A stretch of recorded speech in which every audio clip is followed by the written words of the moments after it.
Hey everyone, this is Beathrobekina7, and today I have something interesting that is not the usual fare here. Yeah, this is Pikmin, and Pikmin is an interesting case for me because, believe it or not, this was legitimately the very first game I Let's Played on YouTube. I'm not kidding, it was like in 2009, I made a Let's Play of Pikmin, and it was like so terrible. Like, looking back at it, it's just bringing bad memories of literally taking a photo camera, pointing it at the TV, and then just making the dumbest commentary ever. But hey, you gotta start somewhere, you know?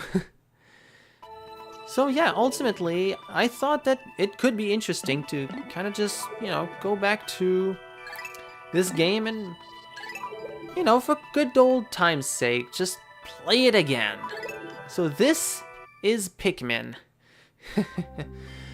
So my story about Pikmin is that I first played Pikmin 2 when I rented it at some point. I think it was like in 6th grade? I had it for like 2 days, I played it, and I generally enjoyed it. And that was kind of sad I couldn't play it anymore. But then I ended up actually getting the very first game. I think it was around Christmas. Yeah, I had gotten it from the video lending store. Like, my dad had bought it from there because I think around like 2006 or so they were starting to sell GameCube games. So yeah, I basically was able to get the copy of this game, and believe it or not, this game has pretty much become my favorite game not named Deadly Rooms of Death. I'm not joking. Like, of all the Nintendo games, not even Mario can hold a candle to this game. I've played this game at least 20 times. I've lost track after a while, but I just like this game so much. I've played it so many times. So this is not going to be a blind playthrough, not at all, in case what I said was any indication. But yeah, so I guess we'll get into like the actual game now, and I'll talk more about my experience with the game as I go along. But anyway, my name is Captain Olimar. While traveling through space, my ship was struck by a meteor. I must have blacked out, and I awoke on the surface of a weird planet. With so many parts lost, the skeletal hull of my beloved dolphin is a painful sight. The engine is gone. I'm stranded. To make matters worse, my atmospheric sensors indicate this planet's environment contains high levels of poisonous oxygen. My life support systems can function for only 30 days. If I can't repair the dolphin by then. No, better not to think about it. I must find the missing ship parts. The ever so dramatic Captain Olimar. So yeah, this game is yeah, it was pretty much for me like Babby's first RTS game. Well, also Babby's only RTS game, because believe it or not, I haven't really played much in terms of like real-time strategy games. Like, the most I've played of those kinds of games was legitimately like a recording of me like trying out StarCraft 2 that I did with a friend. You've probably seen it if it's not up already, and if it isn't, it might be up at some point. We'll see what my friend does with that, but yeah, real-time strategy games are just not really quite the stuff that I'm really into. But at the same time, this game was kind of unique because it made it accessible. And also, I'm sorry, I didn't read what the dude was saying earlier. I'll read this one though. The seed that the onion dropped took root in the soil and has now produced an adorable little sprout. This sprout emits a strange light, and it sways back and forth without benefit of wind. I cannot help but think it is calling to me. I am compelled. I must approach it and press A. Whatever A is in this conceptual reality. I don't know if I'm William Shatnering it up in there, but yeah, well. So this is the Pikmin. It is basically the main unit of the game. It's a tiny little dude, and it does whatever you want it to do. Well, within reason, of course. Extraordinary! When I picked the sprout, it turned out to be a living creature, not a plant. Picking it has done no visible damage. It just stands there, staring at me. Its shape is similar to the Pick brand carrots I love so much. I believe I shall call it a Pikmin. Very original. Here I am, stranded on a toxic planet, fighting to survive. And yet, I'm intrigued. I must research this fascinating creature. I shall try to grab it and throw it with A, and I will call it my side with B. Perhaps it will react to C and X as well. I don't understand what conceptual reality these buttons are. Like, I know it's like for the player's sake, but in the game world, what is an L button? What's an R button? It's kind of silly to think about these sorts of things. Anyway, I already beat up the pellet posies, the little flowers with the number 1s on it, because I'm a mean guy. And also, I guess it's like optimal, but you know. Another optimal strategy you can have for day 1 is to just let the Pikmin stay in the ground, because the more a Pikmin stays in the ground, the more powerful it pretty much becomes. Like, if you leave it for a while, like the leaf will turn into a bud and then a flower. And then the bud and the flower, they're like more powerful and faster versions of the leaf Pikmin, really. So, yeah, basically, like, if you have time to spare, you can really just, like, spend 20 to 30 minutes just kind of sticking around and letting them grow in the soil, because, I mean, let's face it, you don't have any better things to do if you have all your time to waste playing this game. Okay, it's not there. There's a pellet on one of the tree stumps, and I keep going to the wrong one. Like, it always seems to happen like that. It's embarrassing. Okay, so yeah, I was talking about my experience with Pikmin. So yeah, like, I'd gotten this game for, I believe, Christmas or the day after. Like, the time scale for this is kind of skewed, but yeah, it was around the end of 2006. That much I remember. And also remember, like, around New Year's Eve that year, I got the second game, like, a legitimate copy of it, which made me very happy. Although, I have now learned to just kind of enjoy the first game more. Because Pikmin 2, I'll try not to go into much of a diatribe over this, but I'm not a big fan of Pikmin 2. Like, it does some things that are interesting, but overall I just feel like something's missing from Pikmin 2 that the first game just kind of has in comparison. I'm not exactly sure what it is. Maybe it's the caves. Like, I'm probably in the overwhelming minority in not caring much for the cave system in Pikmin 2. In fact, if anything, I feel like Pikmin 3 was a step back in the right direction for the series for me, which I feel like is an unpopular opinion because so many people like Pikmin 2. It just always kind of felt like the black sheep of the series, in my opinion. It's just how I see it.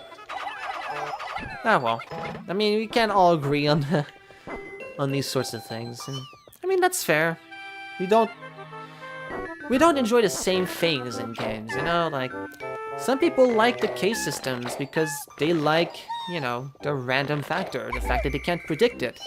Meanwhile, what I like about Pikmin 1 is just being able to, like, go back to it time and time again and just try to do a little bit better each time. There's something fun about that.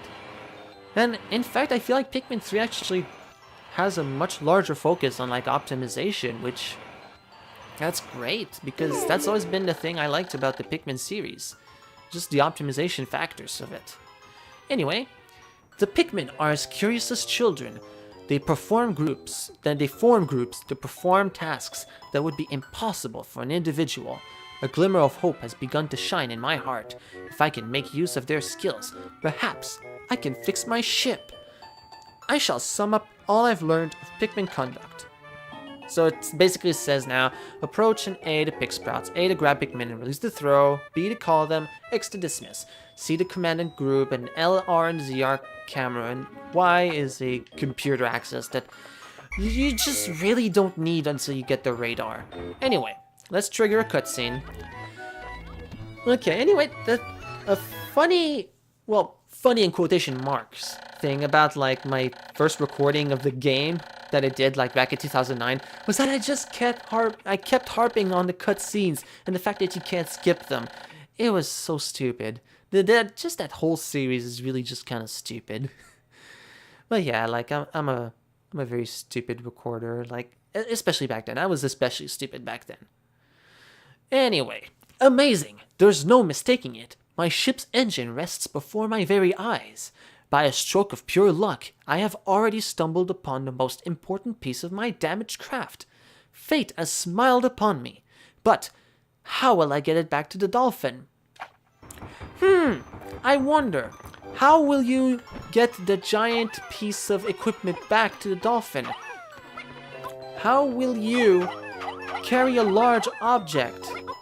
Would it perhaps be using a group that can perform great tasks when they are in groups? Wait, I feel like that came out wrong, but you know what I was trying to do, and it was very dumb, and I apologize for that. Anyway, so yeah, Pikmin 2, I feel like it does, like mechanics-wise, it improves a lot of things on the first game, but overall, I feel like the experience just kind of felt a little bit more hollow to me. I don't know, I've only played Pikmin 2 like 2 or 3 times the whole way through, and I don't exactly feel compelled to play through it over and over again like I did with the first game. When many Pikmin seeds sprout at once, I find it rather tedious to pluck them from the ground individually. My wife always told me I was no good at routine tasks. I guess I'll try to get it all done at once by repeatedly tapping A until I pick all the Pikmin from the ground. I've noticed that when I add Pikmin to my group, they become filled with excitement and flushed with bright color. At other times, they revert to a paler hue and give off a dim glow. Paying close attention to these differences is bound to help me distinguish between Pikmin. Not really, Olimar, because a light red Pikmin and a colored red Pikmin, they're pretty much just the same. And now this is a statement that, if it wasn't applied to Pikmin, would be raising some eyebrows, to be sure. But that's fine, because they are characters, and they are separated by the abilities that they can perform by their color. Oh no. Yeah, this game is so fraught with unfortunate. Okay, so I just had a problem with my recording software for this game, because in order to record Pikmin, I have to use like this Elgato game capture software, which I'm still getting used to, and apparently for some reason it records files to the C drive, which I really don't have a lot of room on to begin with, so it just cut out my recording because it was creating additional files when I was already recording to the usual file location that I record for like all my videos. Alright, but that's enough of that diatribe. Anyway, you didn't miss much. It's literally like my Pikmin carrying stuff around. And you missed like 5 seconds of that, so joy to you, you get to see the rest of that.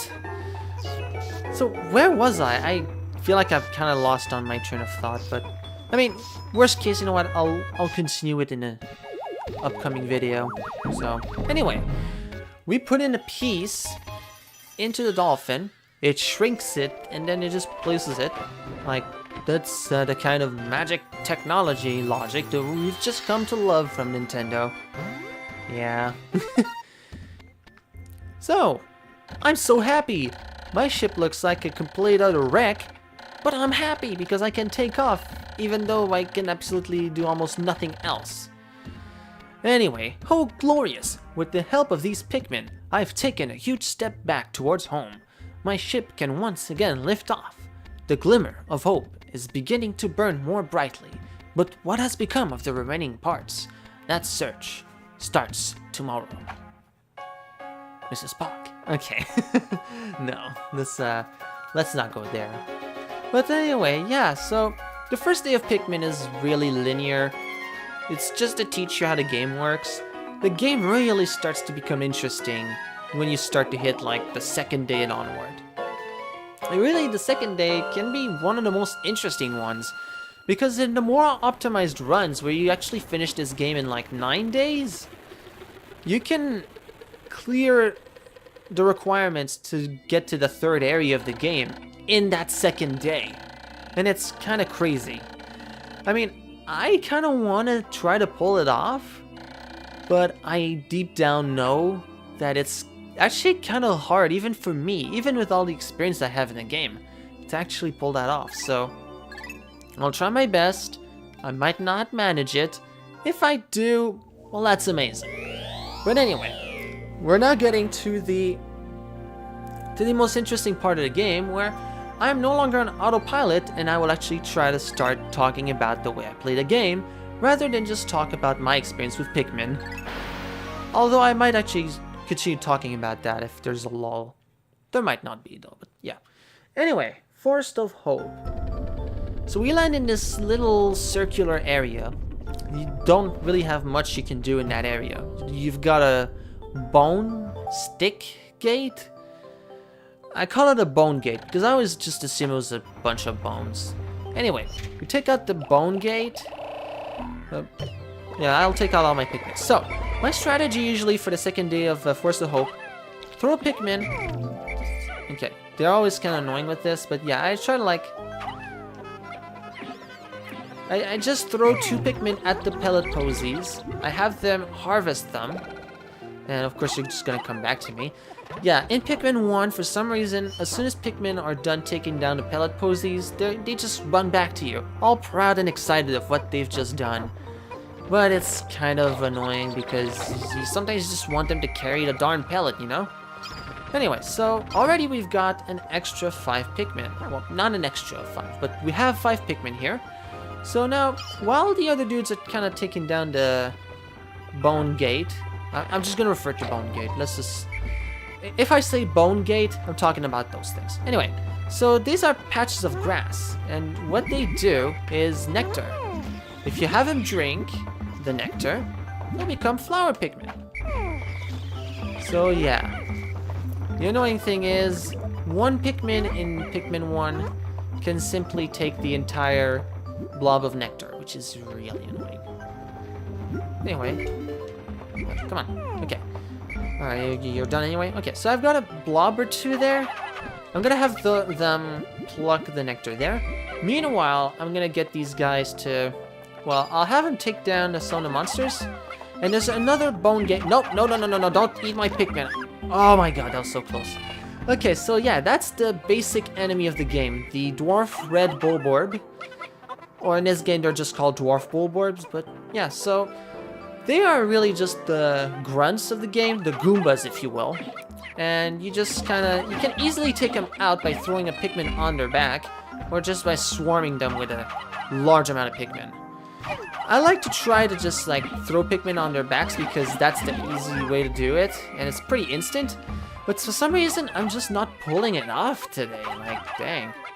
It might be because I'm trying to play off on the actual game recording thing, which might have a little bit of an input delay, which, yeah, that's a little annoying.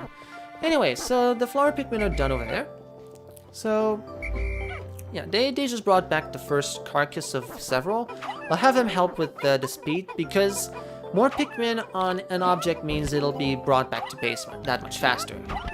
So you can go with the bare minimum of Pikmin, and... Yeah, so you can go with the bare minimum Pikmin on an object and, you know, save the ones you do have for other tasks. Or you can just maximize the number of dudes carrying a thing, and it'll get home that much faster. So, already you're kind of seeing the real-time strategy elements of Pikmin, just kind of really playing into all that. And it's not really complicated. I don't know if maybe you've seen the video on my channel of Mini Metro. If not, go give it a watch. It's kind of interesting. But basically, the reason I'm bringing up Mini Metro is that it's kind of a similar concept in that it's a simulation of a metro system, but it's also a very simplified version of you know, this sort of resource management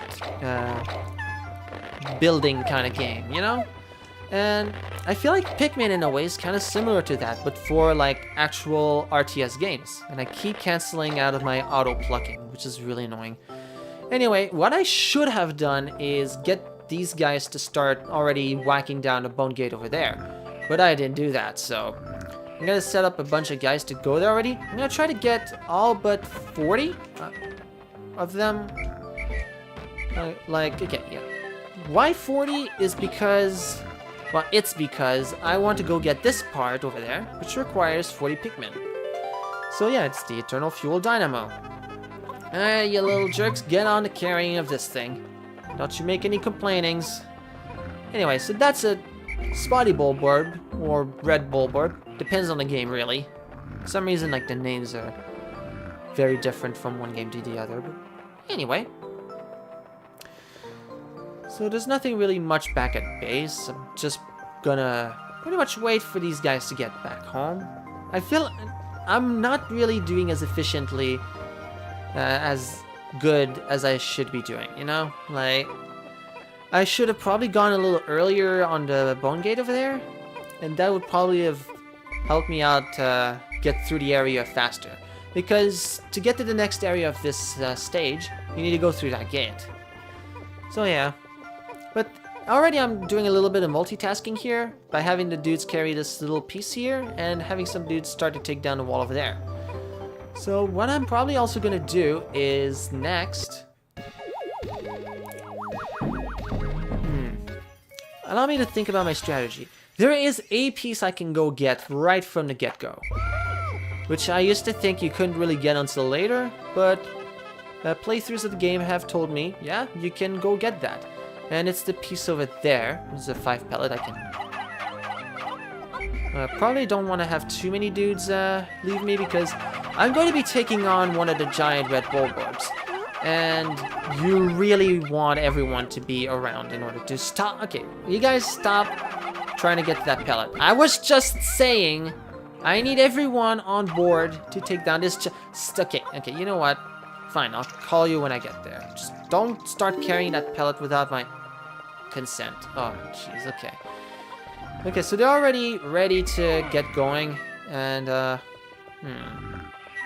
could just do a bait strategy and, like, distract the Bulborb while I can't have the dudes carry it, but I'm gonna try to fight it. So with these guys, you sneak up behind them and you just start wailing them with Pikmin as fast as humanly possible. And okay, alright, I managed to do it. Okay.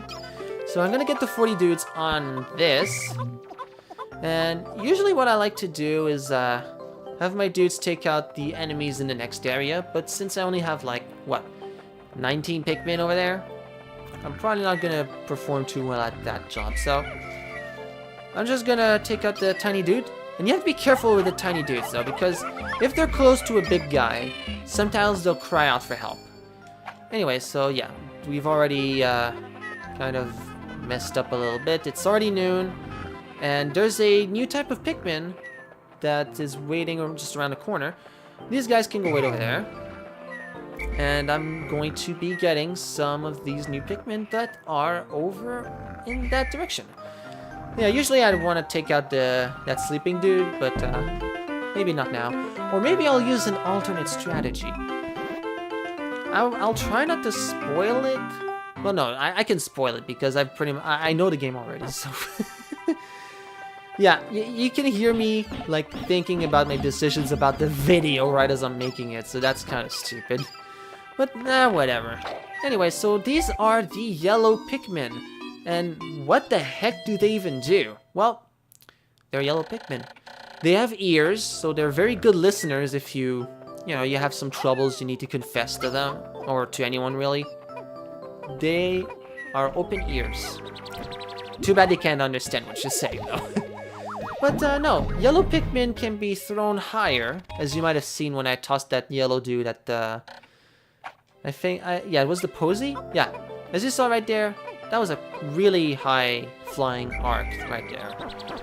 But yeah, that's one of the skills they have. The other skill yellow Pikmin have is picking up bombs. So yeah, like these things over there, they are bomb rocks. And No, don't do that. Yeah, sometimes there's a glitch where they don't actually pick up the bomb rocks like they're supposed to, and it's annoying. Anyway, bomb rocks are very versatile and powerful tools in Pikmin, and a very potent tool for people who want to speedrun the game. They are pretty tricky to get to work right, but you can actually use bomb rocks to... No. You can actually use bomb rocks to take... Stop that! These guys are really annoying sometimes. Okay. Pick up the rock. Okay. Thank you. So, you just gotta aim it right. Alright, okay, they dropped them all. Boom, okay, so it's a very advanced technique in Pikmin, but basically what I did there, when you throw a Pikmin and you call them while they're holding a bomb rock, with a whistle, I mean, they will drop that rock. And so basically what I was trying to do there is I threw all of the Pikmin, including the ones with the bombs, and I called them right as they landed, which means that they dropped the 2 rocks. And then the bombs just a 2-shot killed the bullboard. So that's pretty much what I was doing there, and it worked. And now I have some more loot to make more yellow Pikmin. So yeah, that's pretty cool. So now we're gonna grow some more yellow Pikmin, and I'll be able to bring in the big boys. The big boy. Okay, so we're already getting to close to 3/4 of the day done, but I have 3 parts. In order to get to the next area, I need... No, don't do that. I need... Come on, get the pellets, stupid. Okay, you know what, whatever. Okay, whatever. Okay, so, yeah, basically, to finish the day at the most optimal possible rate, well, for my skill level anyway, I need to get 2 more parts today, which means there's 1 part past this wall, and actually let me, oh crud. Yeah, I forgot there was this dude over there. I'm gonna, okay, oh, let's, now I'll try to combo it. Alright, okay. Alright, cool, okay. So yeah, they chain reaction sometimes, so you gotta be careful with, dropping rocks, because if you're not careful, they can and will kill your Pikmin. So you definitely want to be aware and careful of that. Alright, so now I'm going to go in here all by myself, because sheer grubs in Pikmin 1 are some of the most annoying enemies in groups of Pikmin. For some reason that I do not fathom and do not understand, if the purple ones eat a Pikmin, they will not be able to die until they've eaten and killed your Pikmin. So if you want to avoid losing Pikmin, you have to go in there and just lay waste to everyone all on your own. And that's what I did. So, what I'm going to do next is I am going to... Yeah, I'm going to pick up the... Actually, let me check. Okay, yeah, I'm going to need 2 more parts. And I don't think I'll be getting those today. Which is a shame, because usually I like to, like, finish this part of the game in, like, 2 days. But you know what? Actually getting 3 parts in 1 day is actually pretty good in terms of Pikmin standards. Because, as you saw at the beginning, you have a timer of, like... Come on, guys, come on. You have a timer of 30 days, and you have 30 parts of the ship to collect. So, yeah, basically... Oh boy, I just had a really grim realization that this is going to lead them straight into the path of that bulb over there. So, I'm going to try to bomb explode the dude, although I have not very strong hopes of my success here. And we're also getting close to the end of the day, which is bad, because if you have Pikmin just kind of straggling around, you will be in trouble. Okay, alright. I ganked him, if that's even a correct term for that, which I think it is, but yeah, whimsical radar, awesome! I'm full of whimsy, or whatever the word is for that. Anyway, I think I am on my way to finishing the day with 3 parts in 1 day. So, it's not great by the standards of what my potential could achieve, but it's pretty decent, I'd have to admit. So anyway, the end of the day is here, so I'm just gonna try to flower as many of my red Pikmin as I can. And hope that these guys get there in time. They should be able to. They should be able to. Usually I try to get this bomb down at the on the second day, but for some reason my strategy this time around was to go about the usual path and just taking out the... Okay, I'm gonna try to get this back to base real quick. It's risky playing here, because once the timer starts, once the timer starts, you're really in a rush to get everything into place. Thankfully, it's all gonna work out, so that's good. So 30, 79, 10, 89. Awesome, everyone's accounted for. So basically, at the end of the day, how this works is Pikmin that are not in your team, or not under an onion, or not in the base, are going to die. Simple as that. The confines of what the base constitutes is kind of hard to figure out, but like generally like the circular area where the onions and the ship is, that's generally your base. In Pikmin 3 they actually like show where everything is. Sorry. They show what constitutes the base, so you don't have to worry too much about, oh, what is actually what my safe spot, you know? So yeah, that's pretty nice. But yeah, like it's not too complicated. It's if your Pikmin are in your group, under the onion, or at the ship, they're good. So yeah, now we're taking off, and yeah, I would say this was again, this was a pretty decent playthrough of the second day of Pikmin. Again, not quite the best, but not quite the worst either. So yeah, I guess at this point, since we're kind of reaching the 30-minute mark here, I'll end this here. So yeah, this has been BThrowButkin07 with Pikmin, and I will save, and I will see you in the next video. Until then, have a nice one.